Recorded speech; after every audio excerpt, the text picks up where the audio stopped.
Artigo 5 da Constituição Federal. Inciso 6.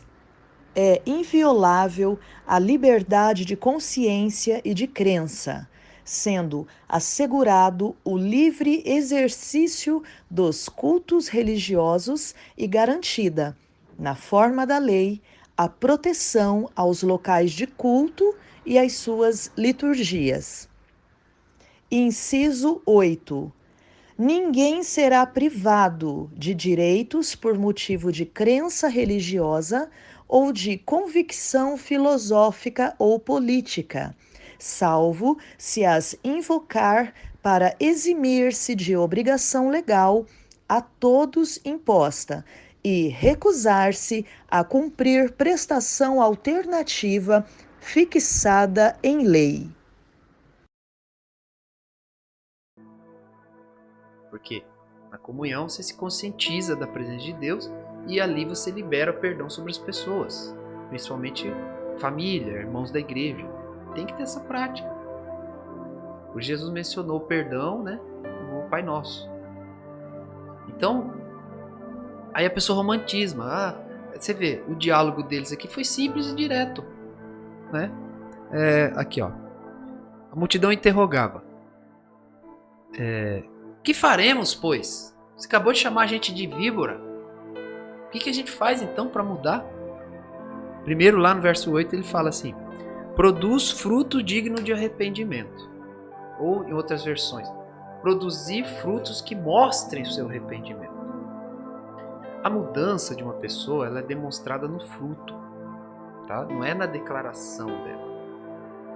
Então, às vezes a pessoa fala, eu me arrependo, mas ela continua do mesmo jeito. Então, tem que ter fruto esse arrependimento. Às vezes, a pessoa ela comete um erro e ela colhe a consequência desse erro, aí ela volta na mesma situação. Aí alguém vai dar a mesma coisa para ela fazer. Vamos ver se ela vai fazer diferente. Se ela fizer diferente, ou seja, se arrependeu de verdade, arrependimento mudou a mentalidade. Porque tudo que você faz é mentalidade. Você tem uma mentalidade para fazer aquilo. Tudo. A Bíblia fala que nos ficou disponível a mente de Cristo para fazer as coisas. A questão é a gente usar, né? Mas tudo tem uma mentalidade. Por isso que às vezes você pode pegar aí, ó, 5 carros do mesmo modelo, mesmo ano, 0 km. E dá para 5 pessoas diferentes. Cada pessoa vai ter um trato com o carro. Daqui 3 anos você vai lá olhar. Cada um vai ter uma quilometragem. Cada um vai ter, estragou uma peça que o outro não estragou. Cada um ficou mais limpo que o outro. Um tem uma batida, o outro não tem. Cada um tem uma história. Mas são o mesmo carro. Mas quem dirigiu eles foram pessoas diferentes. Entendeu? Então a mentalidade que envolve a vida da pessoa. Então, João Batista veio e falou assim, muda o jeito de pensar de vocês. Ó, você que tem 2 túnicas, ou seja, começa a repartir, tá, o que você tem. Começa a abrir os seus olhos para isso. Né? Aí chegou o publicano. E João Batista, a gente quer ser batizado. Aí ele, mestre, o que devemos fazer? Né? Às vezes as pessoas hoje, você fala assim, batismo tal dia, que eu tenho que levar uma toalha, vai ter a roupa de batismo, vai ter que levar toalha, roupa extra, né? Eles não perguntavam o que eles tinham que fazer para o batismo, tipo, o que nós temos que fazer da nossa vida? Porque eles entendiam a palavra arrependimento. O dia do batismo não é arrependimento, é um jeito de pensar, criatura, filho de Deus. Aí ele fala assim, disseram, mestre, o que devemos fazer para ser batizado, né? Aí ele disse, não peçam mais do que vos está ordenado. Ou seja, não cobra juros exorbitantes das pessoas, porque eram os publicanos, né? Eles emprestavam e cobravam juros exorbitantes, injustos, praticavam injustiça, melhor. Então ele está falando, isso que você faz errado, para de fazer isso. Ou seja, arrependimento só muda, meu. Só muda. Aí chega para os soldados, né? João Batista, tal. O que a gente traz pro batismo? Vai ter um churrasquinho depois do batismo? Ela fala, não, que churrasco, meu? Muda, cara. Para de extorquir as pessoas, soldados, principalmente soldados da época ali, né, da região, os romanos e tal. Alguns soldados até mesmo dos sacerdotes ali, da parte de Israel, eles extorquiam as pessoas, aproveitavam o seu poder, sua força, né? O seu armamento para extorquir pessoas. Então, para de extorquir, contentes com o que vocês ganham. Muda esse jeito de ser, de se conduzir para a corrupção. Então, a maneira de pensar deles se você só você pensar, se João Batista cobrava aquilo deles, significa que eles tinham condição de mudar. Aí quando Jesus Cristo vem, ele fala assim: arrependam-se e creiam no Evangelho. Arrependimento é acreditar no que Deus pensa, no que Deus orienta. É isso que é arrependimento. Então a pessoa muda por causa disso. Né? Então tá lá a mulher, ela bate boca com o marido. Arrependimento não é ela chorar na igreja. Arrependimento é ela entender que ela tem que se submeter, como a Bíblia diz. Submeta-se ao seu marido. Em tudo sejam submissas aos seus maridos. Respeite o marido em todas as coisas. Não concordar é uma coisa, desrespeitar é outra. Então não desrespeite seu marido. Né? Então, aí ela tem que mudar a mentalidade. Você pode ver, por exemplo, quando chegou lá para Pedro, né? Pastor Pedro, seguinte, os maridos não se convertem, não quer saber de vir para a igreja. Vamos orar, vamos fazer uma campanha de oração pelos maridos? Aí Pedro falou: mulher, ganha os maridos sem palavra. Ou seja, tem que mudar a mentalidade de vocês, mudar o comportamento de vocês por uma mentalidade nova. Arrependimento. Arrependimento. Então, se você usa sua força para tudo, por exemplo, você vai trabalhar, você tem algo da sua vida para fazer, né? Qualquer coisa da sua vida, tudo que a gente vai fazer, a gente corre um risco, gente. Você já percebeu? Você vai organizar uma festa de criança, você corre um risco. Corre o risco de perder dinheiro, corre o risco de ter um acidente, corre o risco de uma criança se machucar, corre o risco de pagar gato por lebre, corre o risco de... um monte de risco tem.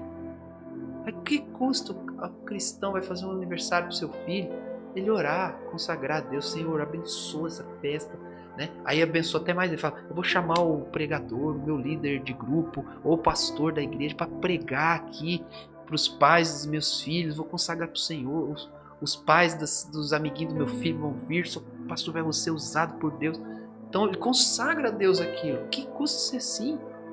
Então ele tem uma mentalidade de confiar em Deus e dar para Deus tudo. Aí Deus vai abençoar, Deus entra em ação para abençoar, para quebrar os embaraços e realizar a obra. Mas a pessoa só é assim se ela tem essa mentalidade. Se essa mentalidade domina ela, ela vai agir assim. Senão ela vai usar sempre a força. E o problema é que muitas vezes Deus não dá dinheiro para as pessoas, sabe o que é? Para os crentes. Porque eles gostam de resolver tudo com o dinheiro. Eu pago. Resolve o problema. Onde ele tinha que orar, esperar, ser humilde, ele usa dinheiro. Porque ele tem o dinheiro. Esse é um problema. Deus, e aí se não tivesse dinheiro, ia orar, né, tal. Mas por isso que não prospera. Porque o dinheiro resolve o problema. Então, isso não pode, gente. Dinheiro não pode resolver problema. Dinheiro, ele não pode ser solução. É Deus que tem que ser solução. Não importa se tem o dinheiro para... estragou alguma coisa, um carro seu. Não importa que você tem dinheiro para pagar. Você tem que entender o que aconteceu. Porque às vezes é um embaraço das trevas que está ali. Você vai resolver com o dinheiro. Aí vai lá, o mecânico faz errado e a pessoa morre com aquele problema. Que dá de crente morrendo na estrada de acidente por causa desse tipo de coisa. Que o dinheiro compra. Então, porque não tem uma mentalidade de confiar em Deus. Então arrependimento, gente, não é romantismo, chorar. Não, tô aqui. Chora, chora, chora. Sempre a mesma coisa. Chora no altar e xinga o marido em casa. Não adianta. Chora no altar lá, os jovens worship, né? Os worshipeiros, chora, aleluia, é tremendo. Eu gosto de adorar a Deus em profundidade, tá? É tremendo, é maravilhoso. Só que lá, chega em casa, não lava a louça pra mãe, tá nem aí. Tá nem aí pra ajudar em casa, tá nem aí. Sempre é preguiça, sempre é má vontade, né? Alguns até falam assim, eu vou ensaiar. Não posso lavar a louça que eu ensaiei, vou ter que ensaiar, né? Tem uma vigília. Aí fala que vai pra vigília, vai tomar tereré, mentiroso. Então, desonra. E não vê como pecado. Aí na hora do culto, oh, aleluia, uau. Pô, que adoração falsa, a verdade é essa, desculpa. Porque verdadeira adoração é falar, vou honrar meu pai e minha mãe por causa de Deus. Que tá na palavra, é isso que Deus quer de mim. É quando eu chegar lá, minha adoração é ser sincera. Fogo estranho aí, hein? Não pode ter fogo estranho, você morre. Tá?